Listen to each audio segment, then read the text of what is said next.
গাজার পানি এবং জ্বালানি সংকট কাটাতে নতুন নতুন সব যন্ত্র আবিষ্কার করছেন স্থানীয় কৃষি প্রকৌশলীরা। সৌর বিদ্যুৎ চালিত চুলা কিংবা পানির লবণাক্ততা দূর করার যন্ত্র আবিষ্কার হয়েছে গাজায়। এই যন্ত্রগুলো প্রতিটি মানুষের কিছুটা হলেও উপকারে আসবে, এমনটাই আশা করছেন প্রকৌশলীরা। আরও জানাচ্ছেন আফসানা শাওন।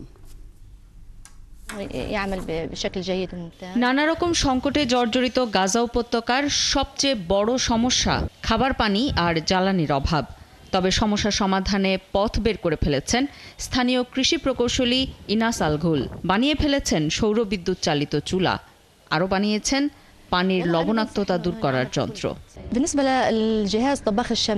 সৌর চুলাটা সরাসরি সূর্যের আলোতে চলে। গাজায় গ্যাস সিলিন্ডার যখন আর পাওয়া যাচ্ছিল না, তখন এই আইডিয়াটা মাথায় আসে। গ্যাস সিলিন্ডারের দাম $300, তাও সিলিন্ডার আসে 6 মাস পর। ওজন থাকে 12 কেজি, তার মধ্যে গ্যাস পাওয়া যায় 8 কেজি, বাকিটা বাতাস। এই সিলিন্ডার চলে মাত্র 1 সপ্তাহ। এটা ধনীরাই কেবল পেতে পারে। আমরা কাঠ ব্যবহার করতাম, খুব কষ্ট হতো। কোনো বাড়তি খরচ ছাড়াই বাতিল জিনিসপত্র দিয়ে এসব যন্ত্র তৈরি করেছেন ঘুল। আর গাজা জুড়েই যখন ধ্বংসস্তূপ, তখন এসব পণ্যও সহজলভ্য।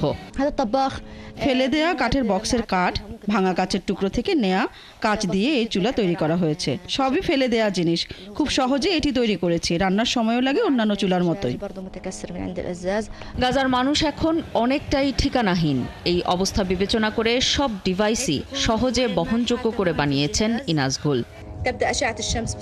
খান ইউনিসে নিজের বাড়িতে ফিরেছেন ইনাস, তবে ধ্বংস হয়ে গেছে বাড়িটার একাংশ।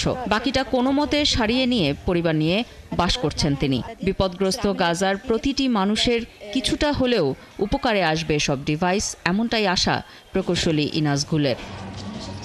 আফসানা শাওন, ৭১।